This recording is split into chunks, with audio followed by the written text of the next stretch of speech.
So they're about 10 years old now? They are. Exactly. She turned 10 on about 3 weeks ago. So anyway, let's see if they come. I'm sure she will. You want us to stay in the car? Obviously. Give you this? Yeah, sure. Maggie!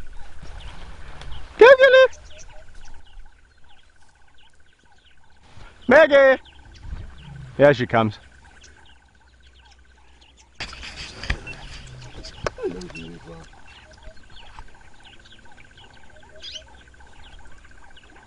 How you want, sweetie? Slowly, slowly, slowly! Oh, wow. Where have you been? Where have you been?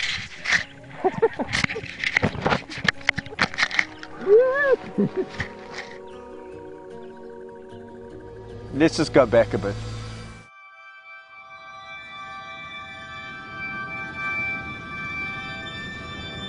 I lie down there next to them and I just think, you're just so beautiful.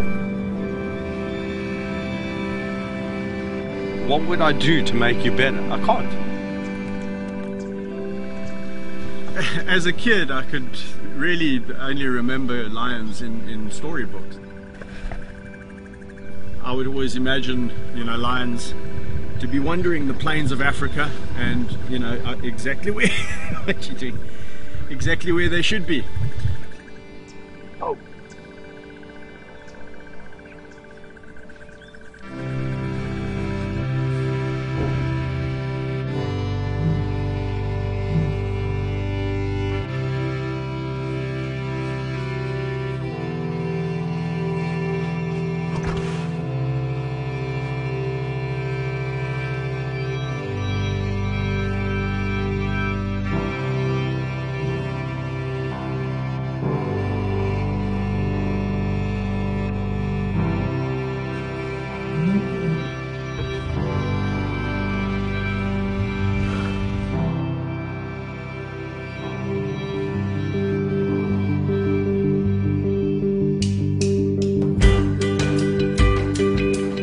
Give them a good chin scratch. They're very happy, content cats. Hyenas, it's the neck. So if you scratch a hyena's neck, they really love it.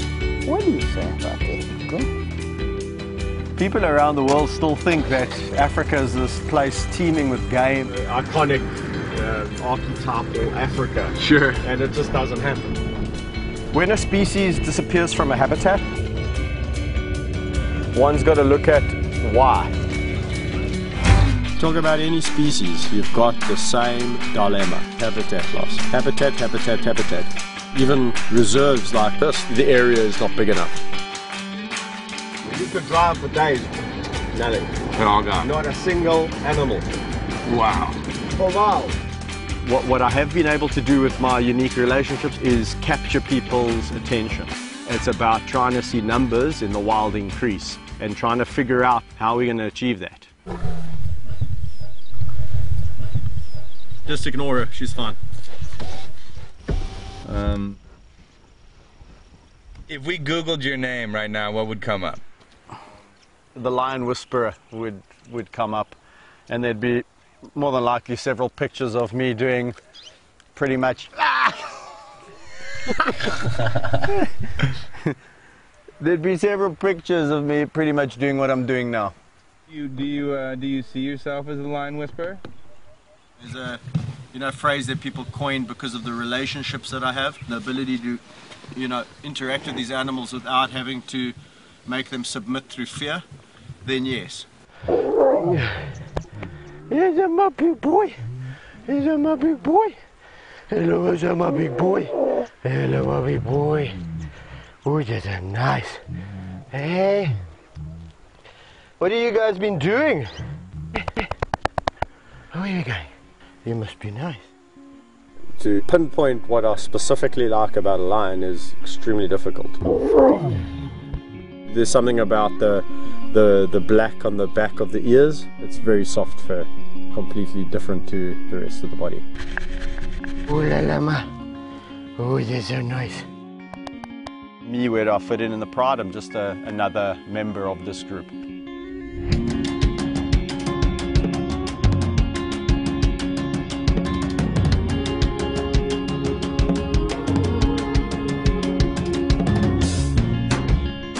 lions don't really have a strict hierarchy like most would imagine. Whether it's a male or a female, I don't know how they see me, but I definitely fit in as a lion.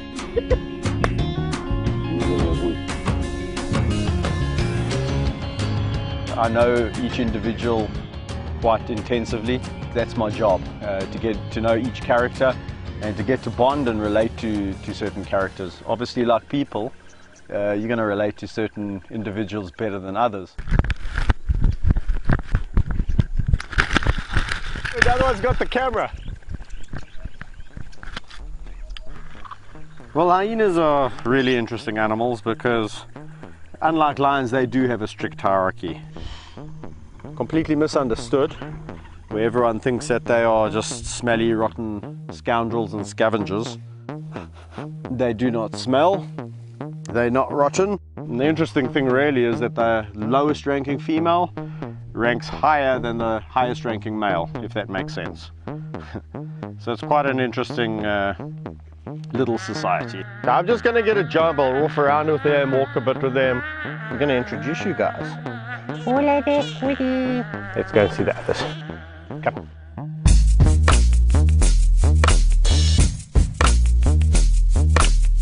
Let's introduce Monty, the human trapped in hyena clothing. He's moved up the rankings now. He's probably the highest ranking male, and he has a lovely personality. This is Woody, and Woody is the second highest ranking female. She's below Gina, the one chomping over there who won't give me the GoPro back. Gina is the matriarch and is a gorgeous girl, a loving matriarch in the way that she rules this clan.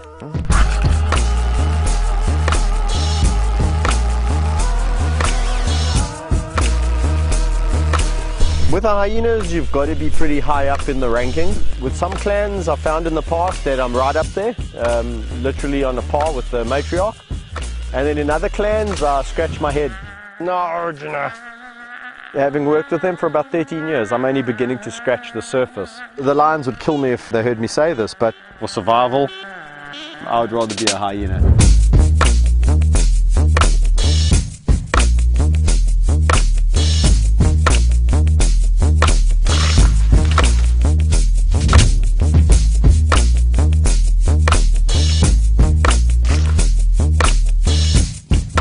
Entertaining and extremely intelligent. So yeah, when I met my first two hyenas, I didn't know what I was getting involved with in the joy that was about to chew your monopod.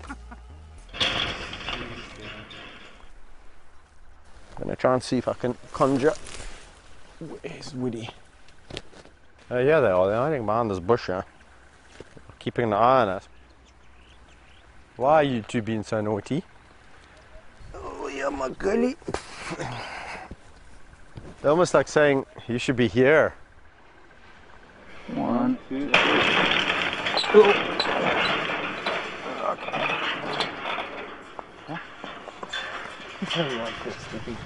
It's really nice. You don't have to back up the car. Did you want to go right over this sort of dead plain?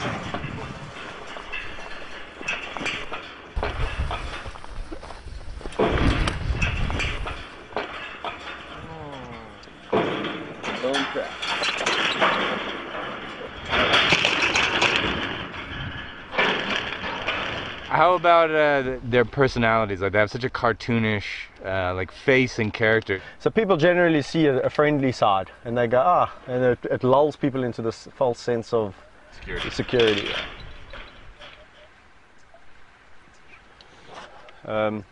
Is the window open there? Yeah. Nope. Okay. What's he doing? Yep, it's on the car. I opened the stand over here. What you doing, boy? Hey, you better quit laughing out there, Kevin. Oh man, here we go. He smells your fear, man. Okay. He broke it. It's okay. So you can try to pull it out. He's still chasing us? I don't think so. We don't really have many places to go. He's running now. No, go. Okay, talk to Kevin. Yes, we're fine. Speed up. Okay, well, I Just go. Oh, don't get him stuck, for Christ's sake. There's huge potholes here. Go. Okay, I'm out of here. We're gone.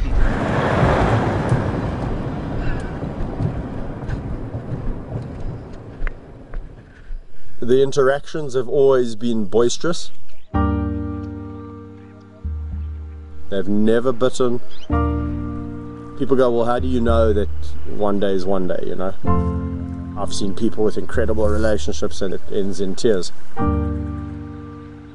Because I know them, I don't react. So I've almost learned to detune my reactions. But you tell somebody, don't react. And then the thing goes like, wah!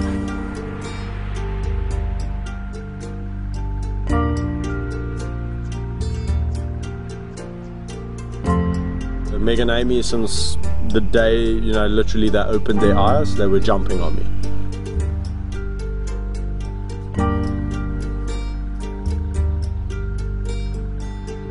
People said when they get to a certain age, you're going to have to stop that. You know, they just got bigger and bigger and bigger.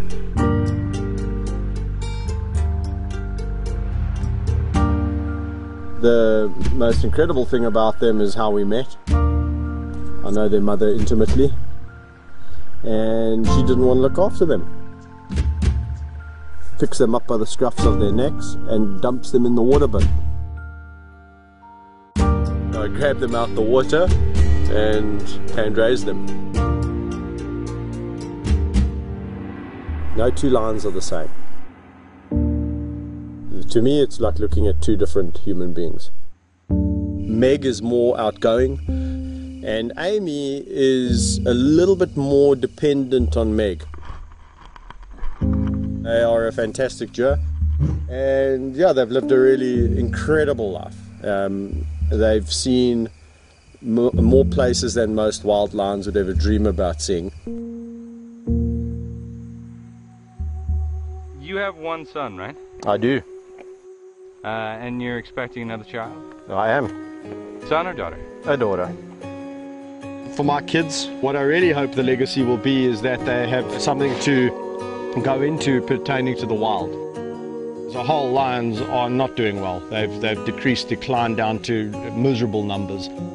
I'm trying my damnedest to create awareness. People see me interacting with the lions, and I think they start to think, well, gee, imagine Africa without lion.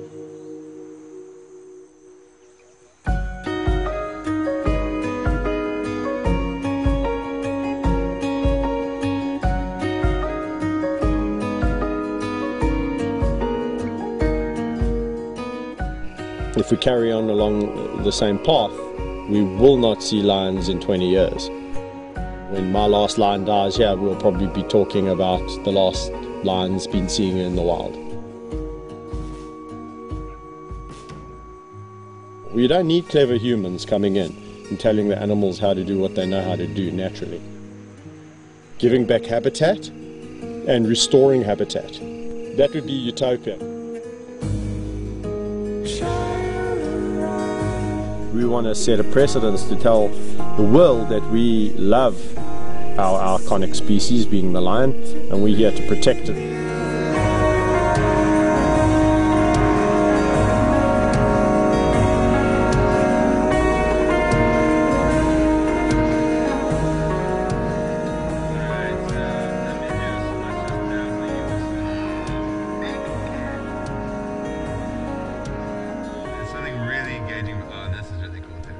You kind of do this move right here.